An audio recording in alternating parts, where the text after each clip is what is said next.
Bonjour, aujourd'hui je suis avec Camille et Cédric du studio lyonnais Upperbyte et nous allons parler d'un jeu de plateforme qui s'appelle Wooden Sensei. Bienvenue dans Extra Life.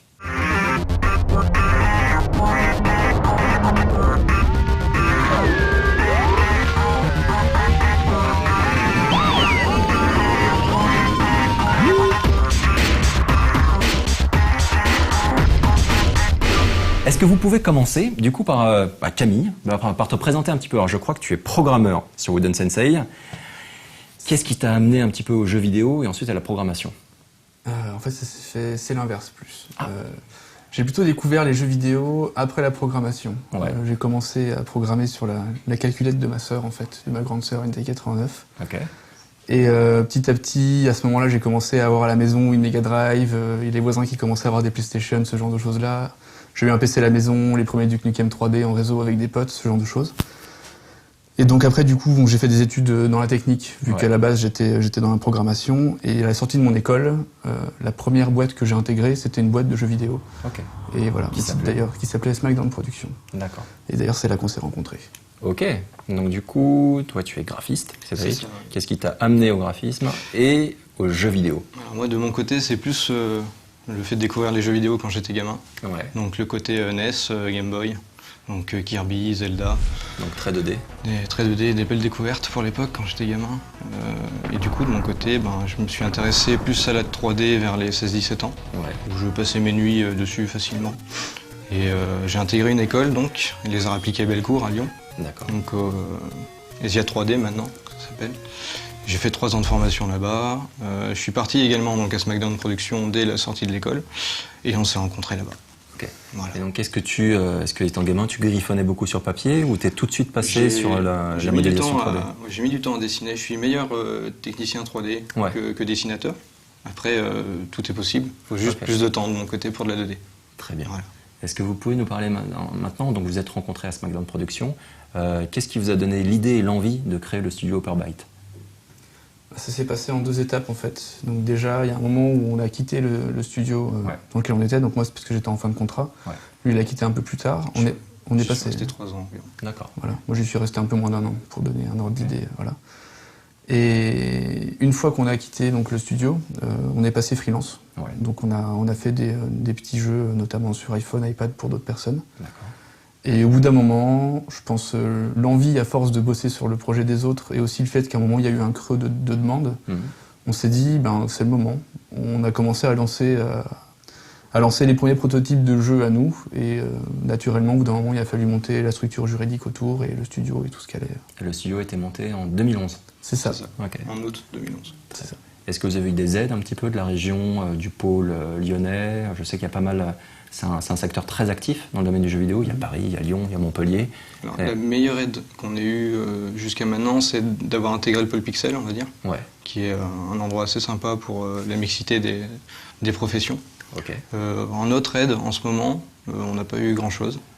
On n'a rien eu. On n'a rien eu. D'accord. En fait, on s'est dit qu'il fallait qu'on se débrouille un peu par nos propres moyens pour le lancement, parce que 2 gars qui se lancent dans du jeu vidéo, parce qu'on n'est que 2 dans la boîte jusqu'à maintenant,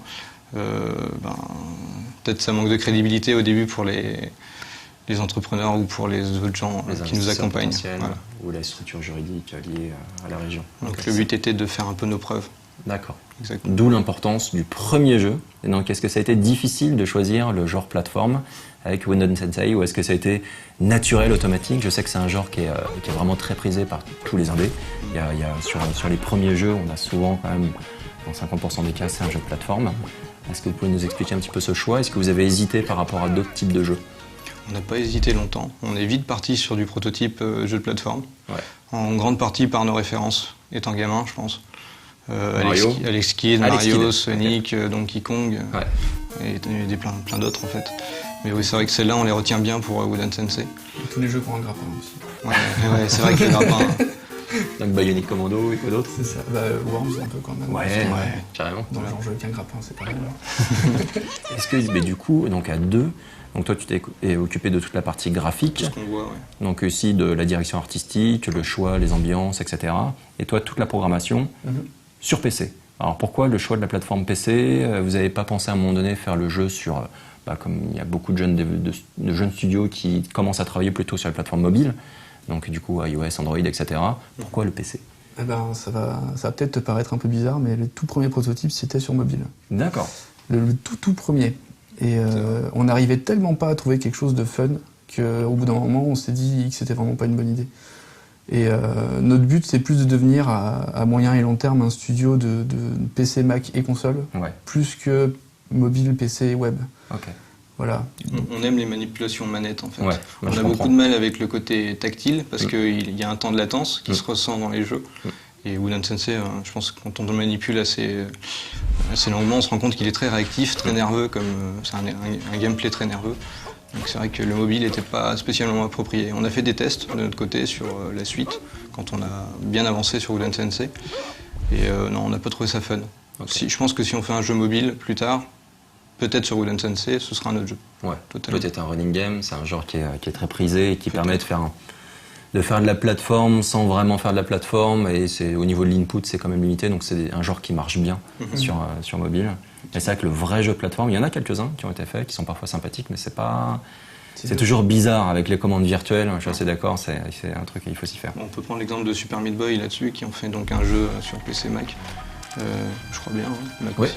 Et en fait, ils ont essayé de faire une version mobile, je crois qu'elle est toujours pas sortie, je pense qu'on sait pourquoi. Et est-ce que vous avez envisagé à un moment donné de faire le jeu sur Xbox, par exemple, via la plateforme XNA? C'est également une porte d'entrée qui est assez intéressante pour les jeunes développeurs, mais ça demande un petit investissement de base tout de même. Un petit investissement, et c'est du XNA, ça ferme aussi peut-être certaines portes sur ce qu'on voulait faire. Mais surtout au niveau technique. Voilà. Là, en l'occurrence, on voulait vraiment avoir un jeu 3D full-fledged qui a vraiment de la gueule, quoi. Et on sentait qu'avec des plateformes comme XNA, non seulement on se spécialisait sur un type de plateforme, donc du Windows et du Microsoft, quoi. Ce qui ferme quand même beaucoup de portes, mine de rien. Et puis la notion de place, vous êtes très limité à ce niveau-là. C'est très limité en place et pas accès forcément à toute la machine. Et, mine de rien, Wooden Sensei, il exploite quand même bien la carte graphique et il fait ce qu'il faut pour que ça ait vraiment de la gueule. Et sur le XNA, ça aurait été difficile. Okay. Est-ce qu'avant Wooden Sensei, vous avez travaillé sur d'autres prototypes ou ça a été vraiment le premier jeu sur lequel vous avez bossé ensemble? Vous avez fait d'autres essais avant? En gros, pour Wooden Sensei, on a eu 6 mois de prototype et 1 an de production. D'accord. Donc pendant les 6 mois, surtout les premiers jours, on a fait des choses affreusement moches et pas spécialement fun, mais il fallait qu'on essaye. Donc c'est vrai qu'on est parti sur différents concepts de jeux mobiles, du Columns à des moments, des choses assez anciennes. Ça avait commencé par des petits puzzle games, des choses un peu plus simples, et puis en fait, on a commencé à faire peur à tous nos amis, à notre famille, tout ça. Ils ont commencé à me dire non, faut arrêter.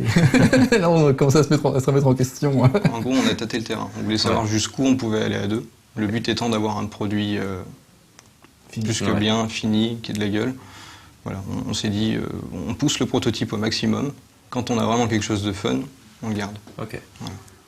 Mais vous n'avez pas envisagé à un moment donné d'avoir d'autres gens dans l'équipe, pour gérer les animations ou autre il y a une raison particulière pour en rester à deux? Parce que c'est vrai que c'est quand même compliqué du coup. Ça fait beaucoup de taf, j'imagine. C'est une raison financière, clairement. C'est-à-dire qu'en gros, là, on était vraiment quasiment tout seul sur ce projet-là, mais pas que niveau gens qui travaillent avec nous. C'est aussi, on savait que, on n'a pas eu de subvention, on n'a pas d'investisseurs, c'est juste nous, quoi. Et en gros, nous, avec l'investissement qu'on a mis au début et avec la prestation qu'on fait en parallèle pour faire tourner la boîte. Et on a gagné juste assez d'argent pour faire tourner la boîte avec nous deux, quoi. Donc c'est la raison principale. On a eu un moment un stagiaire qui nous a aidé pendant 6 mois. 6 mois. 6 mois sur tout ce qui est communication, marketing. Donc ça nous a énormément aidé. On est très triste qu'il soit plus chez nous. On aimerait bien qu'il revienne. Surtout au moment de la sortie du jeu, c'est quand même très important. Donc du coup, c'est vous qui gérez la communication en direct, vous envoyez des mails à la presse, etc. C'est du taf, Bernard. Clairement. Est-ce que vous avez été aidé un petit peu par la communauté des développeurs présents à Lyon? Est-ce que vous avez été chercher des conseils? Est-ce que vous avez validé, entre guillemets, ou présenté votre projet à des gens plus seniors qui ont pu vous aiguiller? Ou est-ce que vraiment vous étiez dans votre cocon à faire votre projet? Pour Wooden Sensei, on est resté dans notre cocon. Maintenant, il y a un projet qui est au-dessus de Wooden Sensei, c'est Upperbyte. Donc ce projet-là, par contre, on essaie de trouver les bonnes personnes avec qui en parler. Typiquement sur Lyon, avec tous les gens qui sont autour, ne serait-ce que sur le pôle Pixel, et un peu plus loin, tous les clusters de compétitivité, les gens qui sont là, les boîtes qui sont là depuis je sais pas combien de temps, ou les gens qui ont été dans les toutes premières boîtes de jeux vidéo qui étaient à Lyon, qui sont toujours là, qui sont pour une bonne partie toujours dans le jeu vidéo. Et c'est vrai que c'est toujours intéressant d'avoir leurs avis sur quelle direction devrait prendre Upperbyte. Parce que c'est pas une mince affaire. Parce que maintenant, en gros, on a réussi nos premiers objectifs qui est il faut qu'on ait un jeu fini et qui se tienne. Et c'est vrai qu'on n'avait peut-être pas entrevu le fait de maintenant qu'est-ce qu'on fait après et comment on le fait. Et c'est vrai que ça, avoir de l'aide et avoir des gens qui ont de l'expérience autour, c'est appréciable. Et donc du coup, le jeu aujourd'hui est disponible en téléchargement donc sur Desura. Il est également proposé sur Steam, mais il doit passer par l'étape Greenlight. C'est ça. Donc allez jeter un œil donc, sur le projet. Et donc vous pouvez greenlighter le projet de manière à ce qu'il soit accessible sur Steam. Et est-ce que vous avez envisagé d'autres plateformes? Est-ce qu'il est téléchargeable via d'autres moyens, peut-être directement sur le site officiel ou Pas le site officiel, c'est vrai qu'on essaye de trouver d'autres plateformes digitales. Comment ça se passe en fait, c'est à ce niveau-là? Vous contactez comment les boîtes? Ça dépend. Soit on nous contacte directement, parce que les gens ont testé le jeu sur Desura par exemple et le trouvent intéressant, soit on les contacte en fait. Et puis ça prend un certain temps pour la paperasse, ce qui fait pas plaisir aux gens, ce qui fait pas plaisir aux joueurs, et ce qui est obligatoire dans une boîte. C'est un cauchemar. Donc voilà, c'est vrai que ça prend du temps, surtout à deux à gérer, vu que derrière on continue à peaufiner le jeu sur les retours joueurs qu'on peut avoir de droite à gauche avec des Desura par exemple, avec des amis aussi qui sont dans le coin. Pour revenir sur les prototypes qu'on a eus, on a quand même fait pas mal de tests en interne avec des amis N et N+1 pour qu'ils nous donnent un avis justement pour savoir dans quelle direction on se dirigeait, est-ce que c'était plaisant. Et c'est vrai que si on n'a pas ces premiers avis-là de joueurs, on ne savait pas ce que ça allait donner. Parce que c'est la tête dans le guidon, donc c'est ça, il faut réussir à avoir un peu la tête dans le guidon parce qu'il faut continuer la production, mais en même temps il faut avoir quelque chose de fun entre les mains. Et il faut que les gens, il ne faut pas qu'il y ait que nous qui se rendions compte que c'était fun. Voilà. Est-ce que vous pouvez faire maintenant le pitch? On va parler un petit peu du jeu, du gameplay. Alors, quel est le pitch de Wooden Sensei? On joue qui? Et ça se passe comment? Dans Wooden Sensei, on joue un petit personnage qui s'appelle Goro. Donc, Goro, c'est une petite poupée japonaise, donc si j'en parle ici, c'est un kokeshi, vous saurez ce que c'est qu'un kokeshi. Voilà. C'est pas toujours le cas, donc c'est plutôt agréable. Et donc ce petit Goro là, il est chef de son village.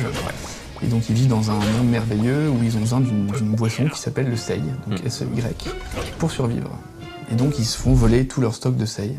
Et donc Goro, aidé de ses deux énormes haches, s'en va venger son village et récupérer les bouteilles. Voilà.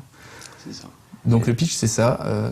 Maintenant ce qu'on a essayé de faire avec ce jeu-là, c'est vraiment de jouer sur la corde de nostalgie sans trop être sur le terrain glissant, de faire vraiment un jeu trop nostalgique. C'est-à-dire qu'en gros, clairement, quand on voit le trailer, quand on joue à la démo, on voit que toutes les mécaniques classiques qu'on a aimées dans les vieux jeux auxquels on a joué sont là. Mais par contre, déjà des beaux graphismes avec beaucoup d'environnements qui changent et de la bonne musique et de la technique qui est remise à niveau aussi. Et voilà. Donc on a essayé de refaire ça, de retrouver ce sentiment-là, mais sans avoir forcément à ressortir un Alex Kidd du tiroir, parce que c'est pas forcément évident de rejouer un Alex Kidd aujourd'hui. Est-ce que vous avez envisagé à un moment donné de faire un jeu de 2D? Ou est-ce que tout de suite ça a été genre ok, c'est parti, c'est de la 3D? Au début, quand même, si on est parti sur des protos assez 2D, qu'on a vite abandonné en fait. On s'est vite redirigé vers de la 3D parce que je me sens plus à l'aise en 3D. Donc fallait y aller quoi. Puis moi ça m'allait globalement, même en technique, je suis beaucoup moins à l'aise en 2D qu'en 3D en fait. Voilà. Donc le jeu est très joli, donc bravo.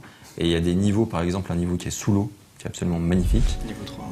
Et on a aussi un niveau en ombre chinoise, c'est un grand classique dans pas mal de nouveaux jeux de plateforme. Donc on a ça, je crois, dans Rayman Origins, dans Donkey Kong Country Returns, etc. Et là ça colle parfaitement à l'ambiance choisie, qui est très japonaise. Pourquoi avoir choisi cette ambiance-là particulièrement? Est-ce que vous avez un affectif par rapport au Japon, à sa culture? Est-ce que vous avez été au Japon? Est-ce que ça a été automatiquement, genre bah oui, évidemment, on va faire ce style-là? C'est vrai qu'on y est pensé vite au niveau silhouette. On se demandait comment on allait l'intégrer techniquement en grande partie. On a trouvé, donc on est plutôt content. Le côté japonais, c'est plus parce que je me sens à l'aise dans cette culture-là en fait. Donc l'idée originale des environnements et du personnage, donc c'est un peu parti sur les poupées japonaises. Donc, et tous les univers en rapport avec le Japon se sont construits à partir de ce personnage, on va dire. J'ai vraiment essayé de recréer une ambiance liée à sa taille, à son côté un peu SD. Il a un tiers de tête, 2 tiers de corps, enfin un tout petit corps comparé à la tête, des haches vraiment énormes. Et c'est vrai que du coup, les univers se sont construits autour du personnage. Voilà. Au niveau du gameplay, est-ce qu'il a été difficile à aboutir de manière à ce que ce soit bien réactif? Comme vous le disiez au début, c'est vrai que le gameplay est très nerveux. Il y a pas mal de mouvements, on peut aller très très vite. On a presque l'impression que c'est un running game, tellement ça va vite à certains moments. Est-ce que ça a été difficile à obtenir ce gameplay-là?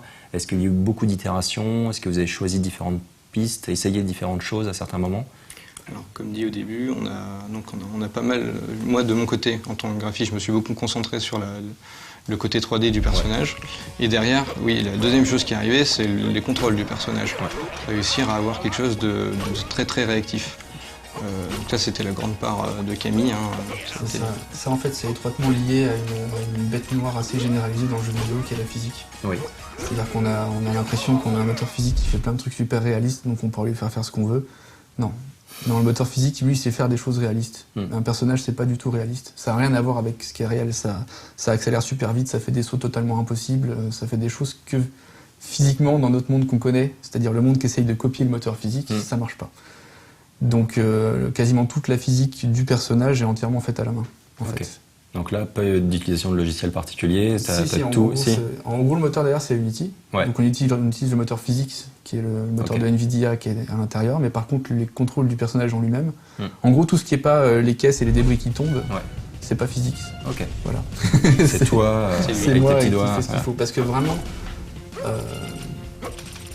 on en revient aux anciennes problématiques, c'est-à-dire que le jeu, par exemple, j'ai fait un test assez dur à faire, qui a été de jouer sur un netbook, donc à 15 FPS, et vérifier que le gameplay fonctionne toujours, et que c'est précis, que ça marche bien. Et faire ça avec un moteur physique, c'est impossible. D'accord. Voilà. C'est la problématique des jeux PC, quoi. T'es obligé du coup de tester sur plein de formats de machines différents, c'est compliqué. C'est ça. Et donc du coup, on espère en tout cas avoir retranscrit ça aux gens qui ont l'habitude de vraiment de platformers précis. C'est-à-dire que là, si tu commences à bien connaître les capacités du perso, jusqu'où il saute, comment il bouge, en combien de temps il se retourne et tout ça, on espère en tout cas qu'il fera comme à l'ancienne, quoi, et qu'il contrôle le perso sur le bout des doigts avec une bonne courbe de progression qu'on a essayé de mettre en place, quoi. La dernière petite chose qui a pris du temps dans le gameplay, c'était le double saut. L'espèce de coup de hache vers le bas en fait qu'on donne, qui est assez violent, qui nous sert de double saut du coup dans le jeu. C'est vrai que lui, il est arrivé assez tard dans les prototypes. Il arrive au tout début de la production, en fait. À la fin du dernier prototype. Mais ça a failli pas être dans le jeu. Et on est très content de l'avoir mis. On a vraiment été satisfait des premiers essais qu'on a fait avec. Et ce qui est bien, c'est qu'on peut vraiment faire des beaux combos. Avec le grappin, rester accroché avec le grappin, rebalancer un coup vers le bas, se raccrocher directement avec le grappin, etc. Avec un côté jouissance en fait, parce que ce coup-là, en gros, il envoie les haches vers le sol, ça fait trembler la caméra, il y a de la poussière de partout, ça défonce tout ce qu'il y a autour. C'est un côté absolument jouissif. La première fois qu'on le sort, à chaque fois, on a la réaction du joueur qui est comme ça, et ça fait toujours plaisir. C'est clair. Et c'est vrai qu'au début, il faisait juste un double saut normal. Et parce qu'on sentait que juste avec un saut, si on mettait un trop gros saut unique, du coup, niveau level design, on pouvait pas faire ce qu'on voulait, il fallait quand même des endroits durs à accéder. Mais avec un double saut, ça faisait un peu mou, ça collait pas, ça allait pas avec le reste du jeu qui était très très nerveux. Et le moment où on s'est dit, mais si on balançait les haches sur le sol en fait. Et puis en même temps, ça pourrait tout défoncer ce qu'il y a autour. Et voilà. Et donc ça, c'était un des ajouts, je pense, les plus heureux de la production de tout au début. Et du coup, quels sont les projets? Est-ce que vous êtes toujours sur Wooden Sensei avec l'objectif Greenlight Steam de donner accès au jeu sur d'autres plateformes de téléchargement? Ou est-ce que vous commencez, est-ce que vous êtes encore en train de patcher le jeu, etc. Ou est-ce que vous bossez déjà sur le prochain projet? On fait un peu tout en même temps là, en ce moment, c'est assez compliqué. On continue donc à étendre le jeu sur des plateformes de distribution. On continue à alimenter le côté Greenlight, rajouter des pouces, quoi. On continue, moi de mon côté, je travaille sur des concept art pour le prochain jeu. On ne peut pas en dire plus pour le moment, parce que de toute façon, il n'y a pas grand-chose à dire de plus. Quoi d'autre? En gros, on travaille en parallèle sur porter Wooden Sensei jusqu'où on veut qu'il soit porté. C'est-à-dire qu'en gros, on essaie de rajouter des plateformes, autres que des plateformes de distribution, des plateformes où ça tourne. Voilà, sans trop aller sur des pentes glissantes. D'accord. Le mettre à jour le jeu, parce qu'on a eu énormément de feedback sur les salons, on a eu des feedbacks sur les premiers tests et tout ça, donc on a des choses à régler, des choses... c'est vraiment des coups de brosse pour rendre le jeu vraiment nickel. Et en parallèle, du coup, voilà, on prépare la suite, le prochain jeu. Et celui-là, du coup, on va le faire de manière plus classique, c'est-à-dire que maintenant qu'on a fait nos preuves, on est un peu plus crédible quand on va pour monter des dossiers, pour aller voir des investisseurs. Un projet fini, c'est énorme. Hein. C'est pareil dans tous les domaines. Hein. Son premier bouquin, première peinture, son premier jeu, tout de suite ça fait une différence. Félicitations parce que bon, faire un jeu de plateforme à 2, c'est juste hallucinant. Donc c'est vraiment très très beau. Quoi. Ça fait penser un petit peu à l'histoire Super Meat Boy. Quoi. Et aussi ils étaient 2. Et donc du coup, j'espère que vous allez rencontrer le même succès. En tout cas, allez, chers spectateurs, allez voter donc, sur Steam Greenlight. Donc ça permet simplement au jeu d'être accessible sur une nouvelle plateforme. Et c'est très important. Et maintenant, c'est un passage obligé pour tout le monde, pour tous les petits développeurs. En plus, on est à 50%, je crois, en ce moment de la marche. Donc si on peut avoir encore plus de soutien maintenant, ce serait parfait. C'est vrai que c'est encourageant, on a plein de bons commentaires sur Greenlight. Ce serait un beau cadeau de Noël. Ce serait un magnifique cadeau de Noël. Ce serait beau. Merci beaucoup d'avoir participé à cette émission et d'être venu de Lyon, quand même, hein, genre avec la neige et tout, donc c'était pas évident. Et donc j'espère que ça va bien se passer pour la suite et on se retrouve très bientôt pour un prochain Extra Life.